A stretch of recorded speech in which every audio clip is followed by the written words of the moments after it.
চিকিৎসা ব্যবস্থাকে বারবারই হচ্ছে খালেদা জিয়াকে তারা সেই বাধা দিয়ে তার যে মৌলিক অধিকার, বেঁচে থাকার অধিকার, সুস্থ থাকার, সুস্থ জীবন ধারণের যে অধিকার, সেই অধিকার কেড়ে নেওয়া হয়েছিল। তবুও তিনি আল্লাহর কাছেই বিচার দিয়েছিলেন। তিনি কখনো তিনি নিজেদের দলের নেতাকর্মীদেরকে তিনি একটি বারের জন্য হুকুম দেননি যে তোমরা এর প্রতিবাদ করো, প্রতিরোধ করে তোলো, রাজপথে নামার। তিনি রাজপথে নেতার কর্মীদের তখনই নামতে বলেছিলেন যখন মানুষের বাক স্বাধীনতা হরণ করা হচ্ছে, যখন ঘরে ঘরে যে আসলে খুনের আহাজারি উঠছে। তিনি তখন বলেছিলেন যে পিলখানা বিডিআর হত্যা ঘটনার তিনি প্রতিবাদ জানিয়েছিলেন। তিনি তখন বলেছিলেন যে এই প্রভুদেরকে যারা খুশি করার জন্য দেশের মেধাবী সৈনিকদেরকে যারা হত্যা করেছে, তাদের সন্তান, তাদের সহধর্মীদের চোখের পানি একদিন কথা বলবে। খালেদা জিয়া তিনি আক্রোশের রাজনীতি করেননি, তিনি হিংসার রাজনীতি করেননি। তিনি প্রকৃতির উপরই, নিজের উপর জুলুম, দেশের মানুষের উপরে জুলুম, সব জুলুমের বিচার তিনি আল্লাহ তাআলার কাছে এবং প্রকৃতির কাছে, দেশের মানুষের কাছে তিনি সেই বিচারকে ছেড়ে দিয়েছেন। এবং তিনি বলেছেন যে এই দেশের মানুষই সকল অন্যায়ের বিচার একদিন করবে। সে অন্যায়ের বিচার আসলে হয়েছে 5 আগস্ট পরবর্তীতে দেশের যে যারা স্বৈরাচার, দীর্ঘ 17 বছর সেই স্বৈরাচারী যে শাসন ব্যবস্থা ছিল, সেই শাসন ব্যবস্থার যারা ছিলেন ক্ষমতায়, মসজিদের ইমাম থেকে শুরু করে, সরকারের প্রধান থেকে শুরু করে, সরকারি কর্মকর্তা থেকে শুরু করে প্রশাসন, যে জিনিসটা খালেদা জিয়া বারবার বলে এসেছিলেন যে আওয়ামী লীগ সরকার প্রশাসনকে দলীয়করণ করেছে, যাকে বারবার বলা হয়েছে যে আওয়ামী লীগ সরকারের তরফ থেকে বারবার তার প্রতিবাদ জানানো হলেও কিন্তু 5 আগস্ট পরবর্তীতে খালেদা জিয়া সেই কথাই সত্য হয়েছে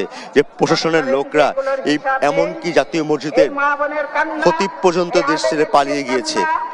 কোথায় যে সেই সময়ের যে খালেদা জিয়ার যে কথাগুলো, সেই যে দূরদর্শী চিন্তাগুলো তিনি বলেছেন এবং তার বার্তাগুলো পরবর্তীতে অক্ষরে অক্ষরে আসলে 5 আগস্ট পরবর্তীতে তিনি যে কথা বলেছিলেন যে দেশের যে কি হাল, সেই হালের বিষয় নিয়ে আসলে প্রতিটা জিনিসই এই বাংলাদেশের মানুষ তার প্রমাণ পেয়েছে। সেখান থেকে তারা নতুন রাজনীতির যে স্লোগান উঠেছিল তরুণরা, সেই নতুন রাজনীতির ধারা হিসেবে বিএনপি, সেই দূরদর্শী চিন্তা বিএনপি অনেক আগে করে রেখেছিলেন 31 দফা। সেই 31 দফাতে আসলে বিএনপি এই দেশকে আগামীতে কোথায় নিয়ে যাবে সেই দর্শন খালেদা জিয়ার সেই চিন্তার স্থান থেকে এসেছিলেন। তখন তিনি সুস্থ ছিলেন, তখন তিনি দলের অনেক সিদ্ধান্তের বিষয় নিয়ে তিনি তার সকল সিদ্ধান্তই দলের তিনি জানাতেন। সেই দলের সিদ্ধান্ত থেকেই আসলে তিনি 31 দফার যে চিন্তা ভাবনা, সেই চিন্তা ভাবনা তিনি নিয়ে এসেছিলেন। এবং বাংলাদেশ আগামীতে কোথায় যাবে, বাংলাদেশের ভবিষ্যৎ কি হবে, এবং বাংলাদেশের তরুণ সমাজ, যে তরুণ সমাজ বেকারত্বের কষাঘাতে সারাক্ষণ ভুগছে, সেই তরুণ সমাজের অর্থনৈতিক মুক্তি কি হবে, তাদেরকে যে দূরদর্শী শিক্ষা এবং যে কর্মমুখী শিক্ষা, সেই কর্মমুখী শিক্ষার যে ভীষণ, সেই ভীষণ আসলে খালেদা জিয়া তার 31 দফাতেই তিনি দিয়ে গিয়েছিলেন। এবং তিনি 31 দফাতে শুধু যে মানুষের অর্থনৈতিক মুক্তির বিষয় তা নয়, তিনি দিয়ে গিয়েছিলেন যে এই দেশের প্রকৃতি কি হবে, এই দেশের পরিবেশের যে দীর্ঘ আগের যে পরিবেশ ছিল, সেই পরিবেশের থেকে এখন যে দুর্যোগপূর্ণ পরিবেশ, সেই পরিবেশকে এবং দেশের প্রকৃতি পরিবেশকে কিভাবে রক্ষা করা যায়, সেই চিন্তার স্থান থেকেও তারা দর্শন দিয়েছেন।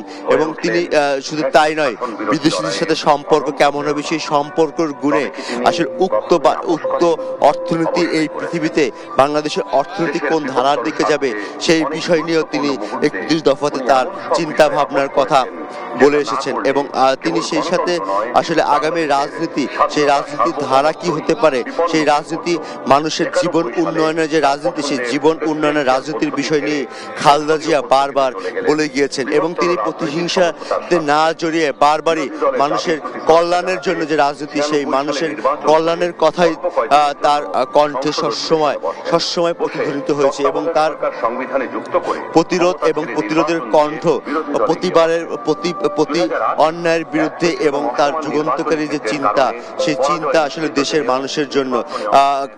জানিয়ে রাখি আসলে বেগম খালেদা জিয়া তিনি যে 1991 সালে রাষ্ট্র ক্ষমতা আসার পরে যে বাংলাদেশের নারীদের শিক্ষার যে বিষয়টা তিনি নিয়ে এসেছিলেন, যে প্রাথমিক স্কুল পর্যন্ত শিক্ষা বাধ্যতামূলক নারীদের, এবং সেই শিক্ষা বিনামূল্যে, শুধু বিনামূল্যে তিনি শিক্ষার ব্যবস্থা করেননি, টিফিন পিরিয়ডে বিনামূল্যে নারীদের খাবারের ব্যবস্থা তিনি করেছিলেন। সেই যে তার মিশনারি চিন্তা যে দেশের অর্ধেক জনগোষ্ঠী নারী, সেই নারীদেরকে যদি অন্ধকার যুগে রাখা হয় তাহলে সেই নারীরা আসলে বাংলাদেশের কোনো উপকারে আসবে না। এবং এই যে আমাদের যে সমাজ ব্যবস্থা, সেই সমাজ ব্যবস্থা আসলে নারীদের ভূমিকার সেই বিষয়টা নিয়ে বারবার তিনি কথা বলেছেন। এবং নারীদেরকে কর্মমুখী করার জন্য পোশাক খাতে যে তার নারীদেরকে প্রশিক্ষণের মাধ্যমে সেখানে নিয়ে যাওয়া এবং সেখানে কর্মব্যবস্থা করা, সেই সকল বিষয় খালেদা জিয়া তিনি করেছেন তার দূরদর্শী সেই চিন্তার স্থান থেকে।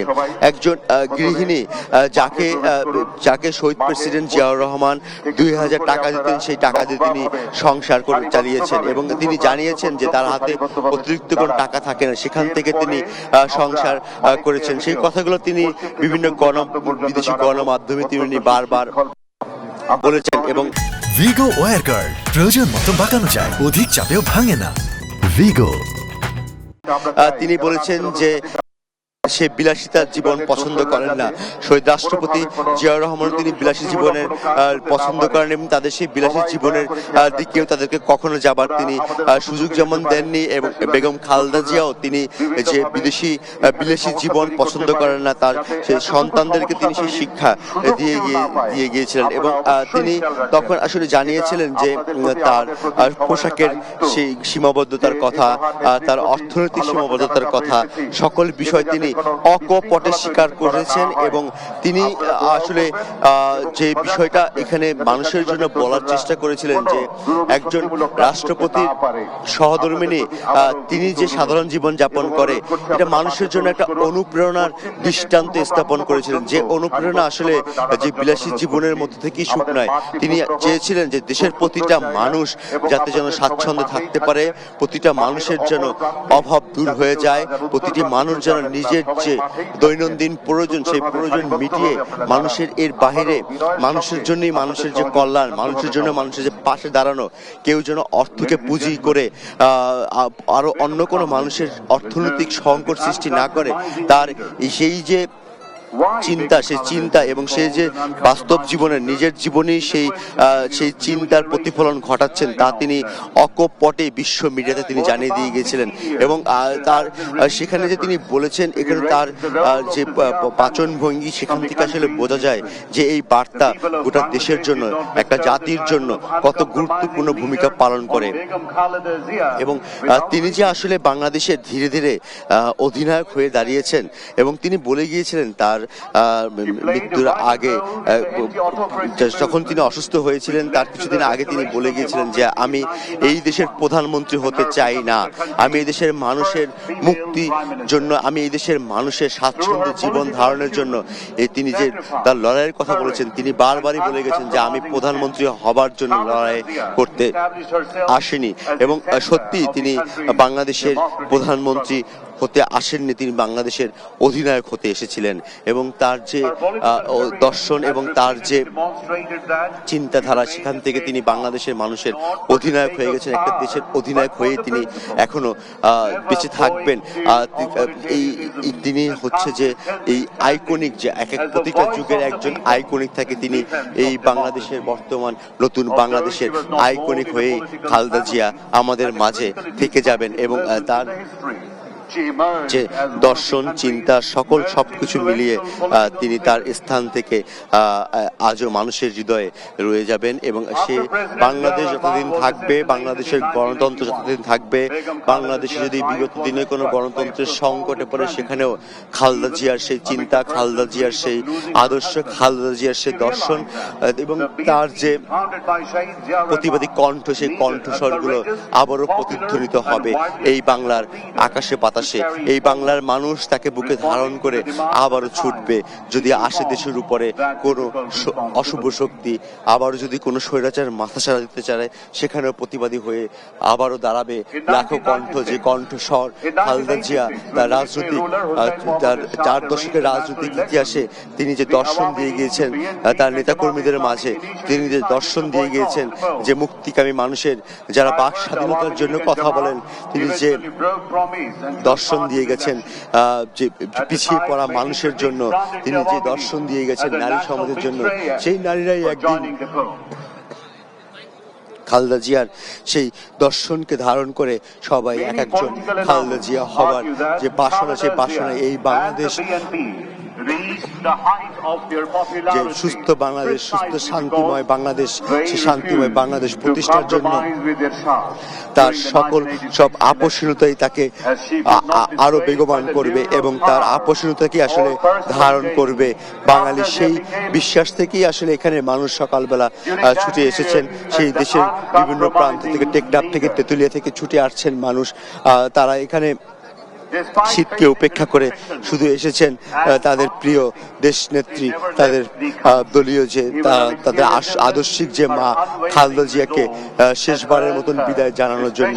তবে খালেদা জিয়া, তারা বলছেন যে খালেদা জিয়ার এই বিদায় শেষ নয়, এই বিদায় তার দেহের বিদায়, এই বিদায় এই কিন্তু সে যে মানুষের হৃদয়ে যে ধারণ করে রয়েছে, সেই চিন্তার জায়গা থেকে মানুষ আসলে তাকে সারা প্রতিটা মুহূর্তে মানুষ তাকে স্মরণ করবে এবং মানুষ দেশের যখনই ক্লান্তিকাল আসবে, মানুষের যেখানে মুক্তির যে মানুষের বাক স্বাধীনতার সেই স্থান রয়েছে, সেখানে যেখানে বাধা আসবে, সেই বাধাগুলোকে তা মোকাবেলা করার জন্য সেই দর্শন, সেই শব্দ তিনি দিয়ে গিয়েছেন। আমরা এখানে অনেকের সাথে কথা বলেছি, যেটা বলতে হয় যে আসলে কথার মৃত্যু হলে মানুষের হৃদয় কথা বলে। মানুষের হৃদয় যখন কথা বলে তখন তার চোখ থেকে সেই অশ্রু ঝরা যে বইছে এবং তা আমরা দেখতে পাচ্ছি। এবং এখানে মানুষ তারা এসেছেন।